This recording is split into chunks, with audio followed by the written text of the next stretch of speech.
The assembly hall stretched out like a cathedral made of light and metal.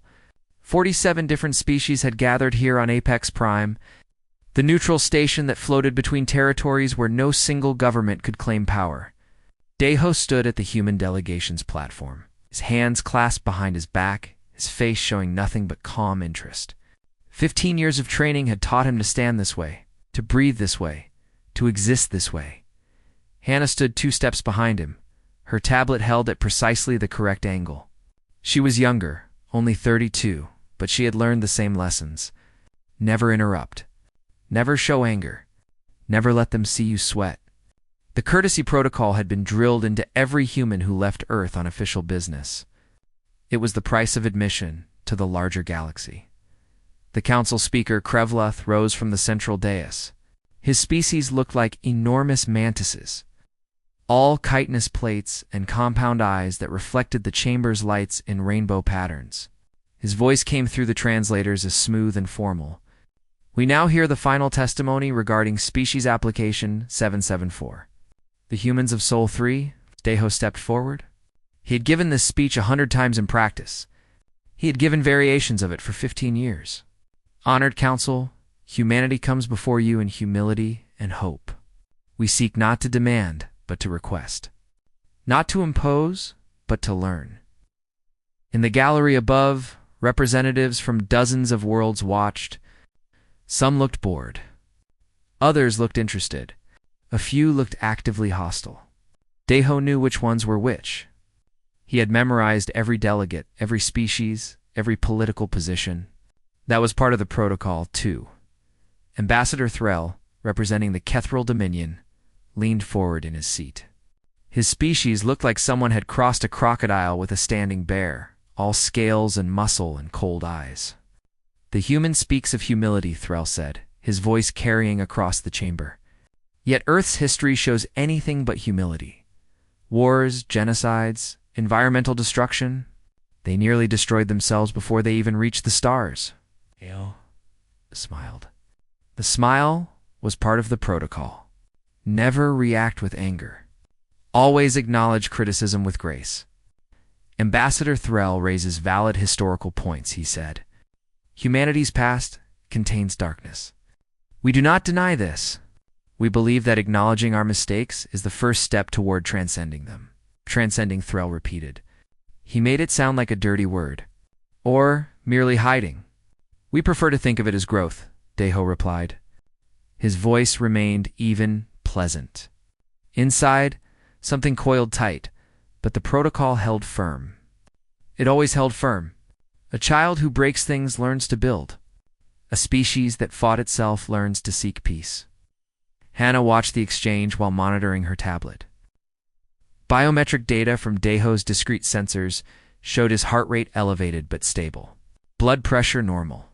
The protocol was designed to manage stress, to channel it away, to present a perfect diplomatic surface no matter what churned underneath. She had seen Deho maintain this calm through worse provocations than Threll's clumsy insults. Krevluth clicked his mandibles together, a gesture that meant he wanted to move forward. The council acknowledges Earth's testimony. Are there other questions before we recess for deliberation? A delegate from the Myria stood. Her species looked almost human. If humans were made of crystal and light, they were one of the oldest species in the council, known for their philosophy and patience. I have a question for Ambassador Deho, she said, her voice like wind chimes. In your 15 years of diplomatic contact, humanity has shown remarkable restraint. Some might say extraordinary restraint. Is this restraint natural to your species, or is it learned? The question was more dangerous than Threll's bluster. Hannah saw Deho's shoulder tense, just for a moment. She was probably the only one who noticed. Both honored Delegate Deho said, humans are capable of great patience. We are also capable of great passion. We choose each day which aspects of our nature to cultivate. And if the cultivation fails, Demira asked, what then? Then we try again the next day, Deho said simply. Is that not the definition of civilization itself? The Myrea sat down, apparently satisfied. Krevluth announced a 72-hour recess before the final vote. The delegates began to disperse, heading to their quarters or to the station's diplomatic lounges. The vote would determine everything. Humanity had been petitioning for council membership for 15 years. 15 years of perfect behavior. 15 years of swallowing insults and answering accusations with patience. 15 years of the protocol. As Daeho and Hannah left the chamber, they passed Jinwoo, the security chief stationed outside the massive doors. He was former military, and it showed in the way he held himself. But he wore diplomatic robes now, and his face showed the same practiced calm. "Sir," he said quietly as they passed. "All clear." "Thank you, Jinwoo," Daeho replied. They walked through the corridor in silence.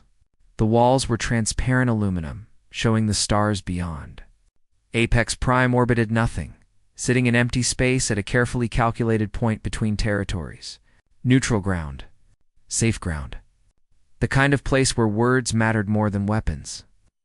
"You handled Threll well," Hannah said when they were alone in the transport pod heading back to the human quarters. "He's predictable," Daeho replied. "He represents a faction that believes humans are too dangerous to allow into the council. He'll vote against us regardless of what we say or do." The Myrea's question was sharper.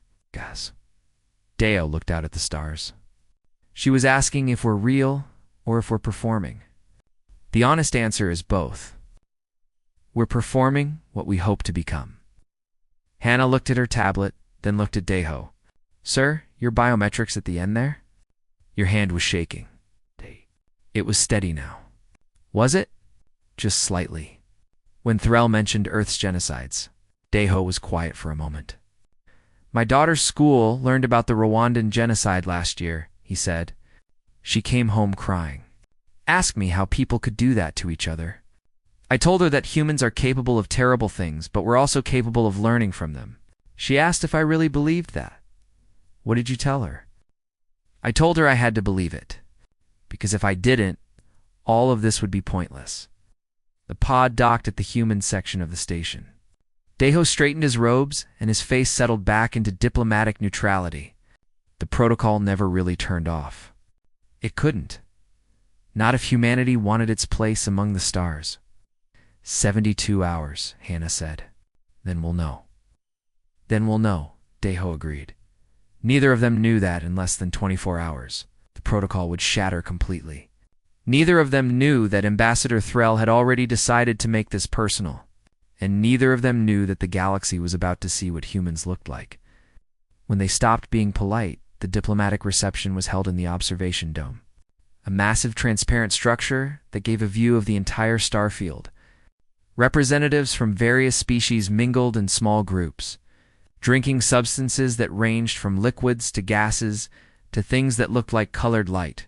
Daeho held a glass of water. Hannah stood nearby with fruit juice. They had learned early that alcohol was a bad idea at these events. "Ambassador Daeho," a voice said behind them. It was Threll, approaching with his aid scrin trailing behind. The Kethril moved like predators even in formal settings. "Might I have a word?" In private, every instinct told Daeho to refuse. But the protocol demanded courtesy even toward those who showed none. "Of course, Ambassador." They moved to a quieter corner of the dome, away from the main crowd. Hannah followed her role as junior ambassador, giving her the right to be present.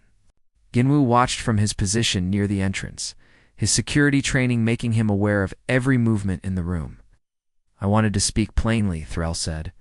His translator rendered his words with false warmth. Away from the performance of the council floor, "I'm listening," Daeho said. "Your people have worked hard to present a civilized face," Threll continued. 15 years of perfect behavior? It's impressive in its way, like training a wild animal to sit and shake hands. Daeho felt his jaw tighten. The protocol whispered in his mind. "Remain calm. Deflect with grace. We prefer to think of it as evolution rather than training." Evolution. Threll's mouth parts spread in what might have been a smile. "I did some research on you personally, Ambassador. I hope you don't mind. It's part of my due diligence." "I have nothing to hide," Daeho said, but something cold was forming in his chest. "Your daughter," Threll said. "Sumin. Age 12. She attends the international school on Earth. Hannah stiffened. Daeho's face remained neutral, but his hands slowly curled into fists behind his back. Ambassador, my family is not relevant to council business. Oh, but she was relevant, Thrall said. 3 years ago, when she was 9, there was an incident. A pirate raid on a civilian transport near the outer colonies. Your daughter was traveling with her mother. They called for help. Daeho's heart was hammering now. Jinwoo, watching from across the room, saw the biometric readings spike on his monitor. He touched his cum, alerting the human delegation headquarters. The Cathrel Dominion had ships in the area, Threll continued. His voice was casual, conversational. Your Earth government. Requested assistance. Emergency protocols. But we had no treaty with Earth at that time, no obligation. The government chose not to respond. I'm aware of the political situation at that time, Daeho said. His voice had gone very quiet. The pirates killed 43 people before Earth ships arrived, Threll said. I read the names. 43 people who might have lived if the Kethril had responded, but we had no obligation, you understand. No treaty, no reason to risk our ships for your kind. Hannah moved slightly, putting herself between Daeho and Threll. Ambassador Threll, this conversation is inappropriate, is it? Threll ignored her, focusing entirely on Daeho. I'm simply providing context. Your daughter survived, of course. She and her mother were lucky. They hid in a cargo bay while the pirates worked. She heard the screaming, I imagine. Children have such good hearing. Something in Daeho's face changed. It wasn't dramatic. There was no explosion of rage, no shouting. But the diplomatic mask cracked like ice under pressure. His posture shifted. His shoulders squared differently. When he spoke, his voice dropped to a register that made Hannah's blood run cold. You need to stop talking, Daeho said. Do I? Threll leaned closer. Tell me, Ambassador, does your daughter still have nightmares? Does she wake up screaming? Because that's what trauma does to weak species? It breaks them. Natural selection in action. The protocol shattered. You think you understand humans, Daeho said. Each word was precise, controlled, but there was something underneath that was anything but controlled. You think we're performing civilization? Playing dress-up in diplomatic robes? You're wrong, am I? Threll's confidence wavered slightly. We're not performing civilization, Daeho continued. We're restraining ourselves from our very real impulse to grab you by that thick skull of yours and show you exactly what natural selection looks like when a species that evolved is persistence. Hunters decide something needs to die. Hannah grabbed Daeho's arm. Sir, please.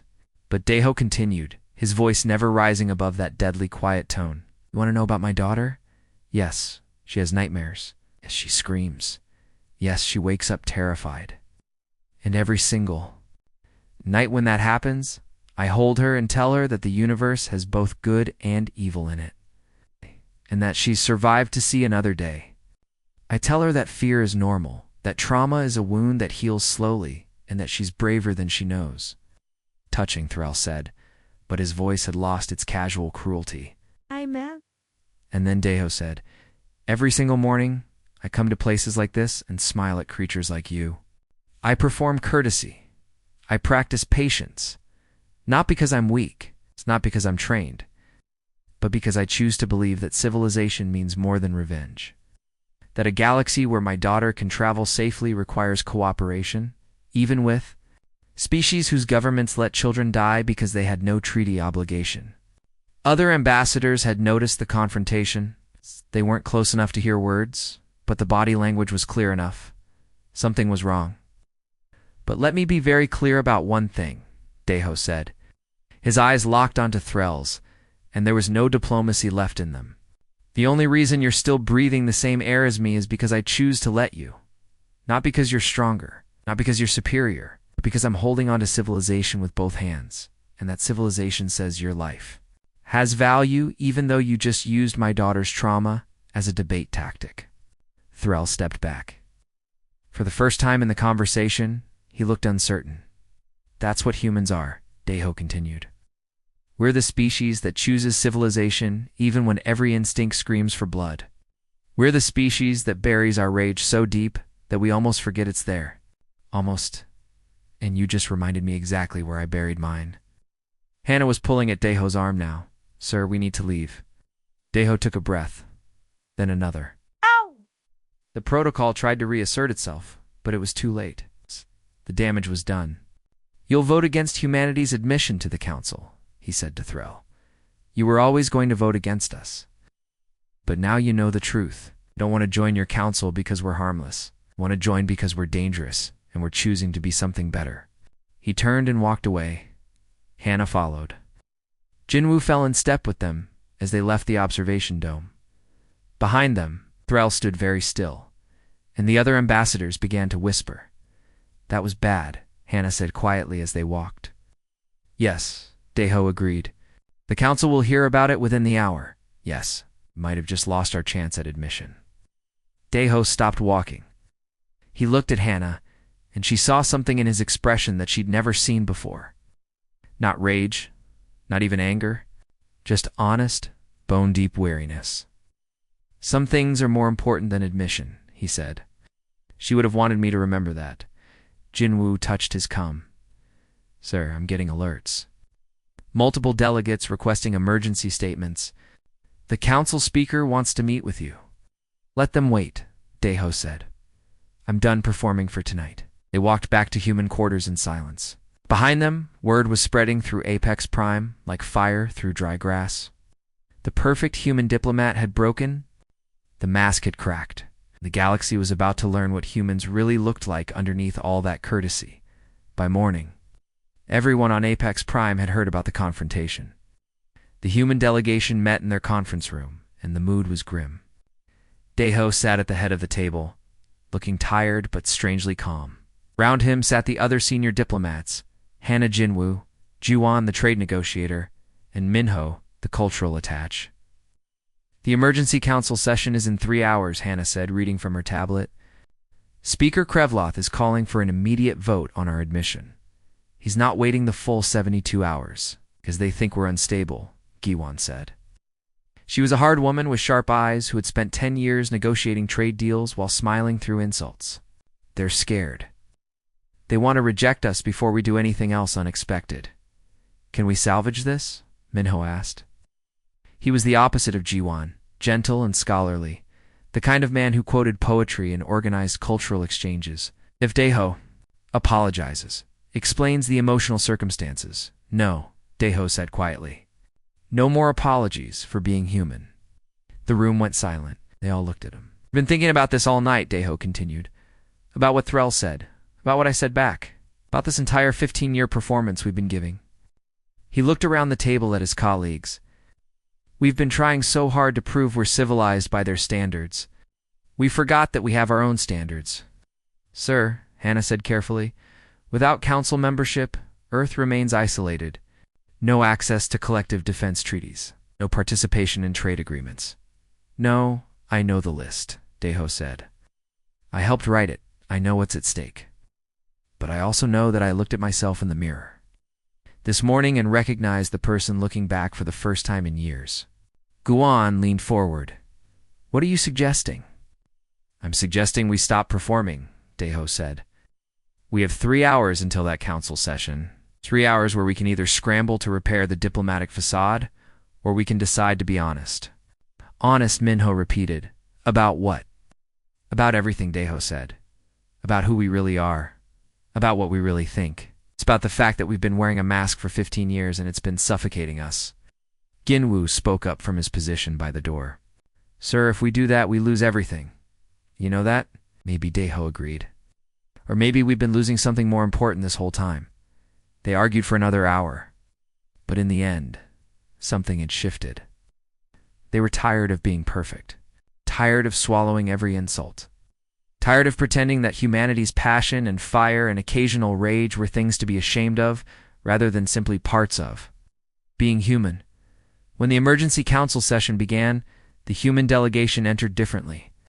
They walked with purpose instead of calculated humility. They took their positions without the usual elaborate courtesies.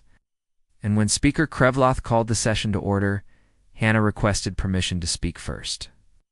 Permission granted, Krevloth said, surprise evident in his translated voice. Hannah stood.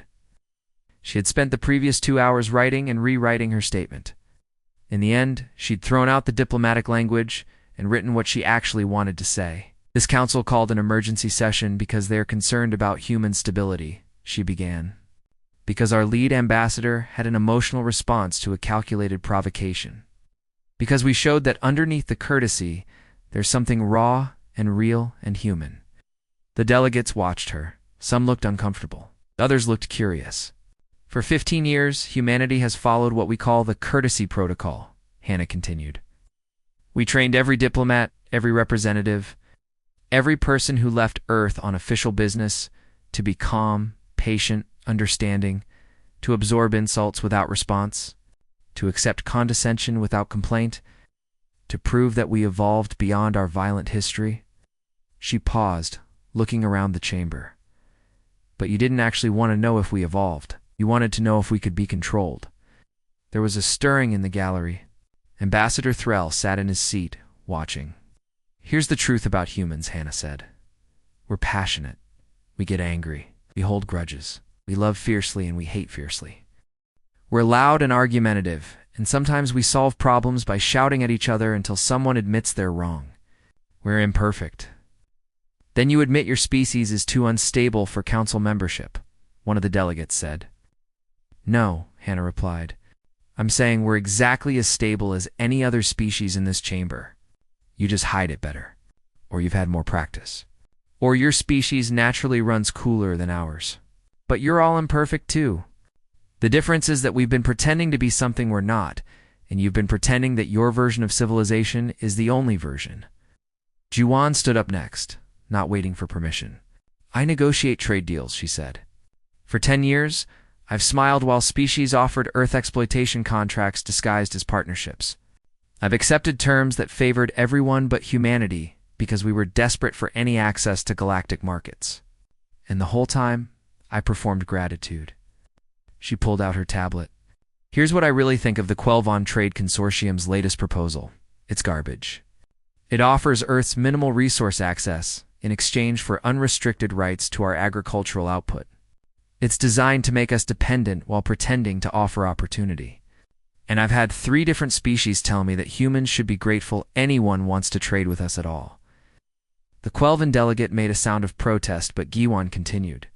No more grateful. No more pretending exploitation is opportunity. Earth will negotiate fair deals or no deals. Minho stood next. He was shaking slightly, but his voice was steady. I'm the cultural attach, he said. I organize exchanges and education programs. And for 10 years, I've listened to species after species explain to me that Earth has no real culture worth sharing. That our art is primitive. Our literature is simple. Our philosophy is naive. He looked directly at one of the delegates who had made exactly that argument 6 months ago. We're the species that created Shakespeare and Beethoven and Rumi. We've built the pyramids and the Taj Mahal and the Great Wall.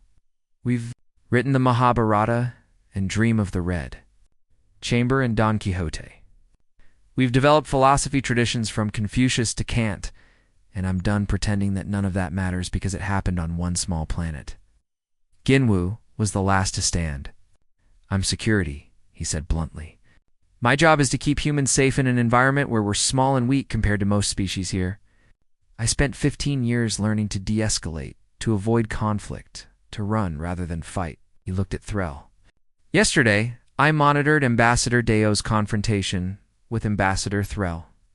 My training told me to intervene, to pull Deho away before he said something that couldn't be unsaid. But I didn't.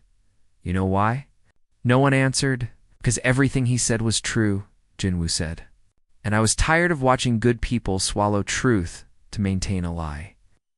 The chamber was completely silent now. Speaker Krivloth's mandibles clicked rapidly, a sign of agitation. Deho stood. You're about to vote on whether to admit humanity to this council, he said. I want you to vote based on who we actually are, not who we've been pretending to be. We're a young species. We're loud. We're emotional. We make mistakes. We also learn fast. We work hard. And when we commit to something, we commit completely. But here's the thing about humans, he continued. We choose civilization. Every single day we wake up and choose to be better than our worst impulses. Not because it's easy. Not because it comes naturally. But because we believe it matters. That has to count for something. The session ended with more confusion than conclusion.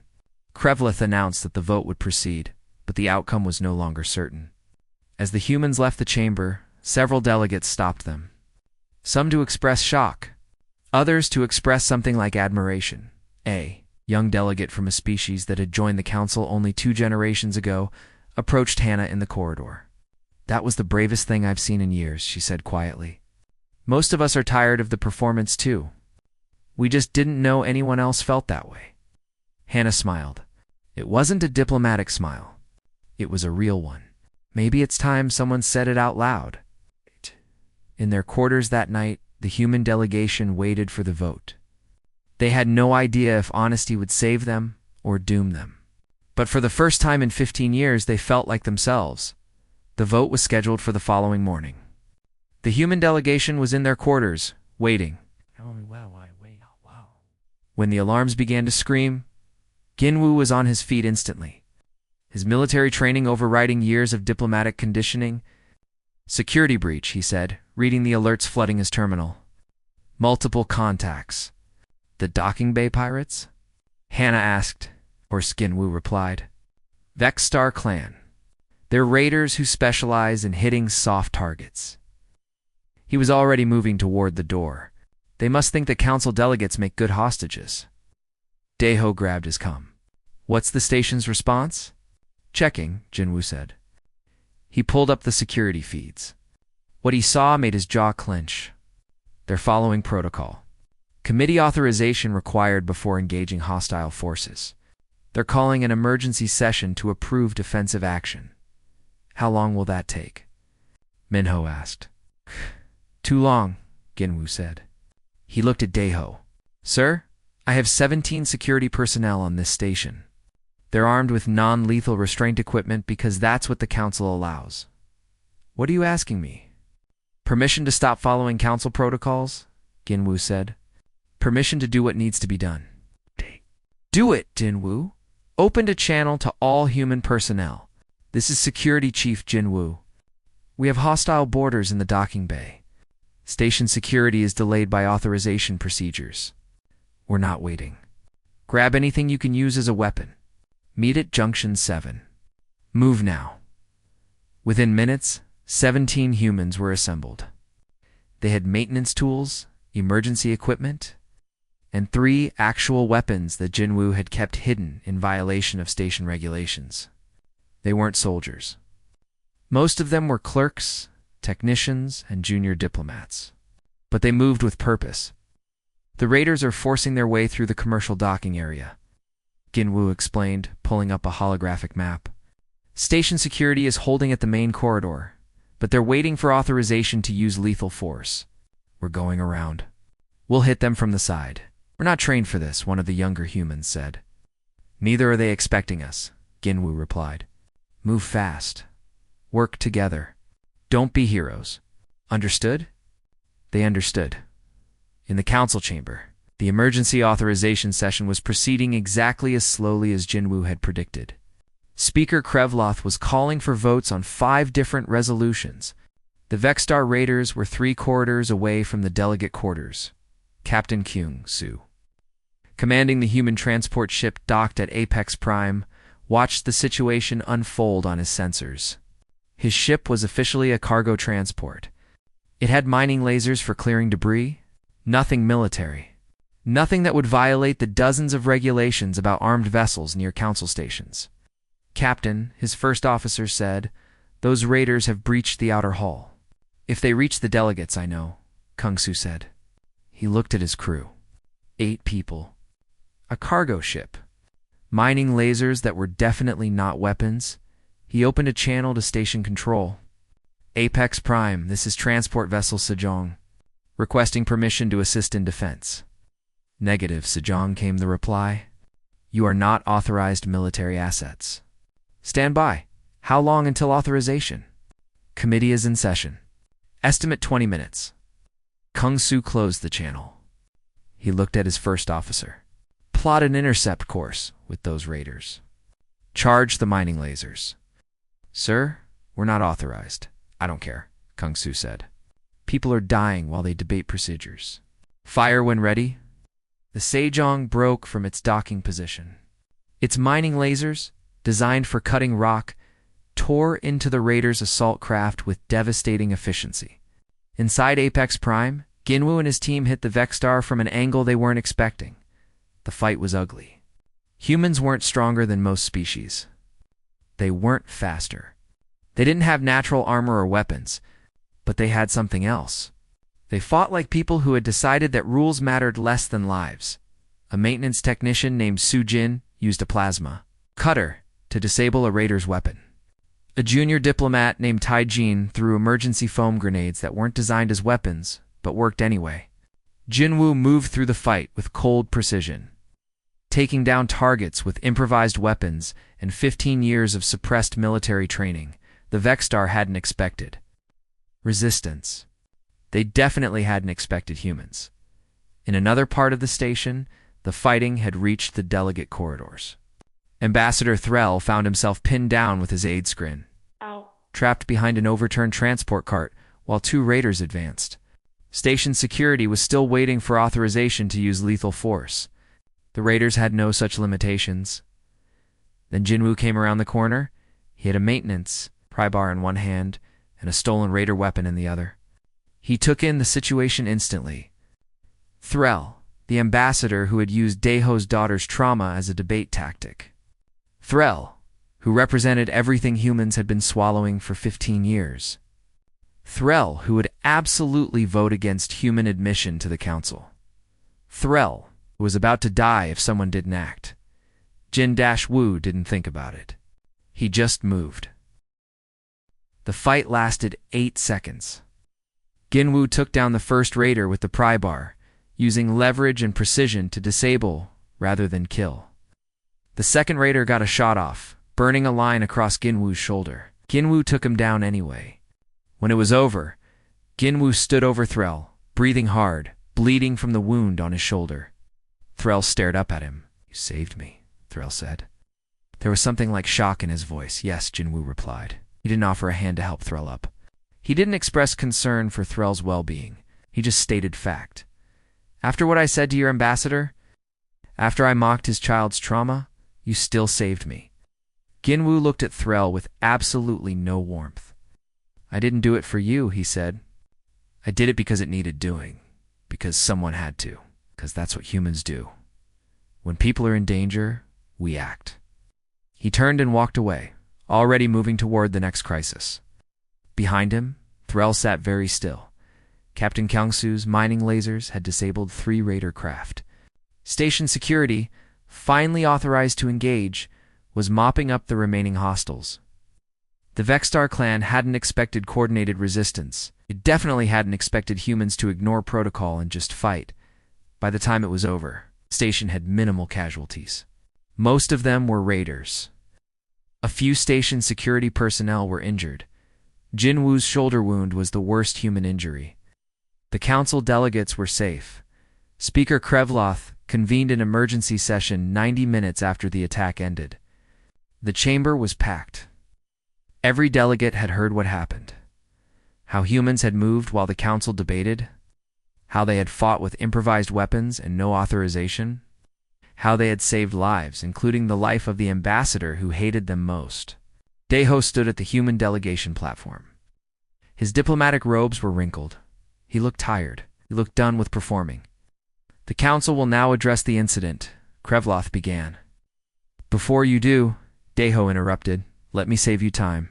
Yes, we violated protocols. Yes, we acted without authorization. Yes, we used weapons in a designated peaceful zone. Yes, we risked creating an interspecies incident by engaging in combat without council approval."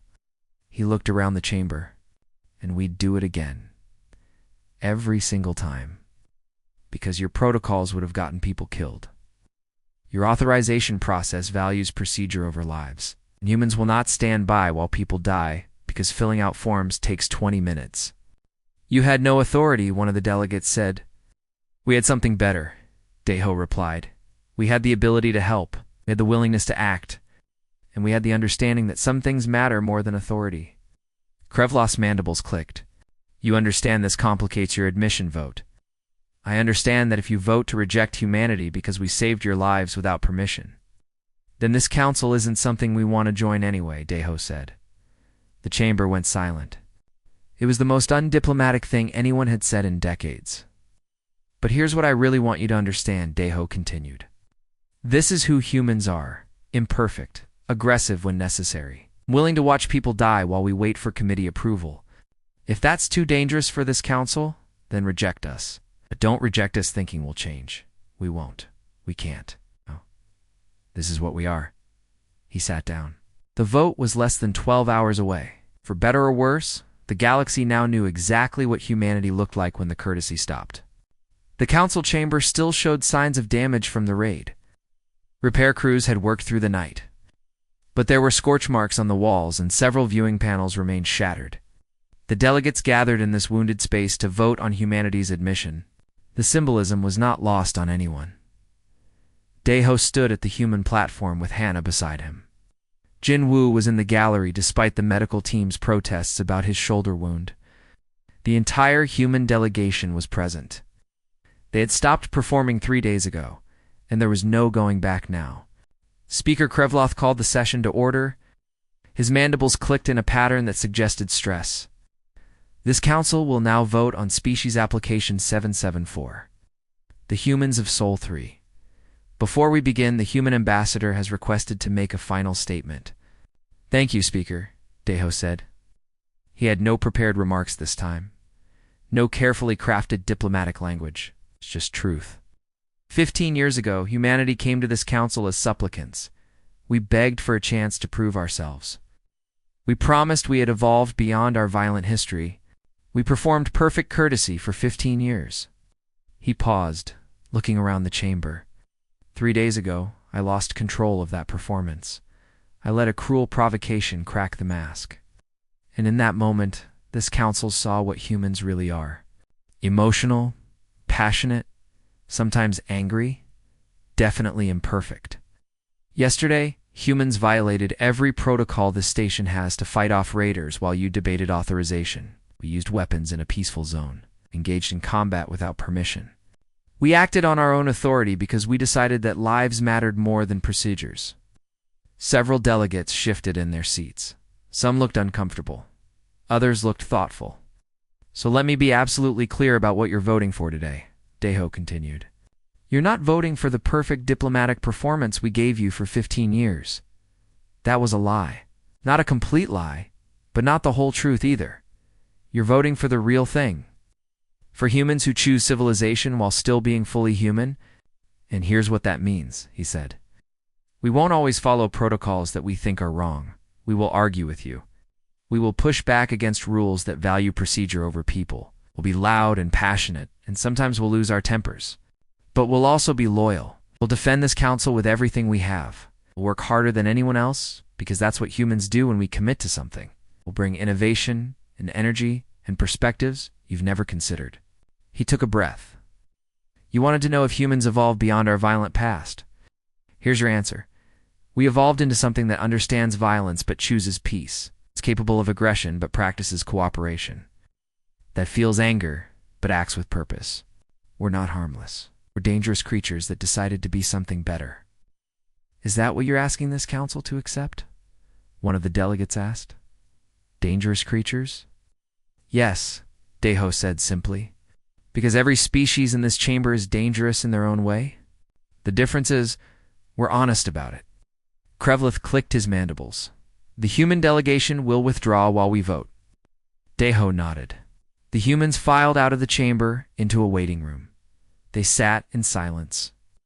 There was nothing left to say. They had shown the galaxy who they really were. Now they would learn if honesty was enough. How do you think it will go? Minho asked after a while. Badly, Kiwan said. We violated too many protocols, scared too many delegates. Maybe, Hannah said. Or maybe we did something no one else had the courage to do.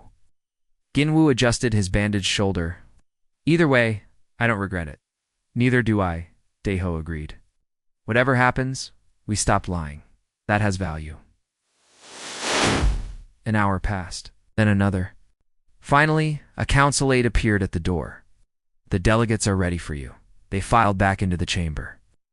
The delegates sat in their seats, their faces or equivalent features unreadable. Speaker Krevelth stood at the center, dais. Council has voted on Species Application 774, he announced. Before I reveal the results, several delegates wish to make statements. A delegate from the Mariah stood. The crystal-like beings who had asked Daeho about restraint on the first day. I voted in favor of human admission, she said. Not because humans are perfect. Not because they followed our protocols. But because when people were dying, humans acted while we debated. That courage has value. A delegate from a warrior species called the Drakh stood next. They were massive, heavily armored beings who respected strength. I voted in favor, he said, in a voice like grinding stone. Humans fight like warriors but think like philosophers. They understand that true strength is choosing not to use force unless necessary. My people respect this. Another delegate stood. Then another. Some voted in favor. Others explained their votes against. The ones who voted no spoke of danger of humans being too unpredictable, too willing to violate rules, too emotional to be trusted with council authority. Ambassador Thrill was the last to stand. Everyone in the chamber watched him. The human delegation held their breath. I voted to abstain, Thrill said. His voice was quiet. 3 days ago, I used a human child's trauma as a weapon in political debate. Yesterday, a human saved my life, despite having every reason to let me die. I do not understand humans. But I understand that I was wrong about them. I cannot vote for their admission because I supported rejecting them for too long. But I will not vote against them. They earned at least that much. He sat down. It wasn't an apology. It wasn't even full support. But from Threll, it was something. Speaker Krevlith clicked his mandibles together. The vote is counted. Species Application 774. For admission, 28 votes. Against admission, 16 votes. Abstaining, 3 votes. He paused. The council votes to admit humanity. Conditional membership granted, with full membership review in 5 standard years. The chamber erupted in noise. Some delegates showed approval. Others showed concern. The human delegation sat very still, processing what they had just heard. However, Krevlith continued, and the chamber quieted. This admission comes with understanding. Humanity will not be required to follow all council protocols. You will have latitude to act on your own judgment in emergency situations. But you'll also be held accountable for those actions. You will be expected to defend your choices. To accept consequences when you are wrong. To work with this council even when you disagree with it. We understand, Daeho said. Do you? Krevlith asked. You've spent 3 days showing us who humans really are. Now, you will spend years proving that this honesty was not a mistake. That humans can be both dangerous and trustworthy. Both emotional and rational. Both independent and cooperative. We will, Daeho said. Not perfectly. We'll make mistakes. We'll argue with you. We'll challenge rules we think are wrong. But we'll also defend this council. We'll contribute everything we have. And we'll do it as ourselves, not as a performance. Krevlov's mandibles spread in what might have been approval. Then welcome to the Galactic Council, humans of Soul 3. May your honesty serve you better than your courtesy. The session ended. The human delegation walked out of the chamber, no longer moving with careful diplomatic precision. They walked like people who had just won something they didn't fully understand yet. In the corridor, Hannah turned to Daeho. Sir, we did it. We actually did it. Yes, Daeho said. He looked tired but relieved. We lost the mask, but gained something better. What's that? Respect, Ginwu said, joining them. They don't just accept us now. They respect us. That's worth more. Do you regret it? Hannah asked Daeho. Losing control with Threll? Deho thought about his daughter. About 15 years of swallowing truth to maintain a lie. About the moment when he had finally said what he really thought. No, he said. Some things matter more than membership. She would have wanted me to remember that. And I did. In orbit above Apex Prime, Captain Kung Su watched from his ship's bridge. His first officer stood beside him. Well, Kung Su said, looks like humanity just became humanity again. Think they'll regret letting us in? The first officer asked. Tak Kyung-Su smiled. Probably. But they'll also be glad we're here when the next crisis comes. That's the thing about humans. We're difficult. But we're useful. About damn time someone recognized that. Back in the human quarters, the delegation gathered together. They had won, but the victory felt different than they had imagined 15 years ago. They hadn't won by being perfect. They had won by being real. So what now? Minho asked. Now we do the work, Deho said. We join the council. We contribute. We argue when we think they're wrong. We cooperate when they're right. We be exactly who we are. Loud, passionate, sometimes angry humans. Guan said. Exactly, Deho agreed. Loud, passionate, sometimes angry humans who choose to build instead of destroy. Who defend instead of attack. Who cooperate despite every instinct to compete. That's what humanity is. That's what we'll bring to this council. If they don't like it? Ginwu asked. Deho smiled. It wasn't a diplomatic smile. It was genuine. Then they'll have to tell us to our faces. We're done performing. We're done hiding. For better or worse, the galaxy gets the real thing now. Outside the windows, the stars turned in their ancient patterns. Humanity had joined the galactic community, not as perfect diplomats, not as harmless neighbors, but as themselves. Dangerous, passionate, imperfect, and committed to being something better than their worst impulses. It would be enough. It would have to be enough. Because it was all they had, and it was finally honestly real.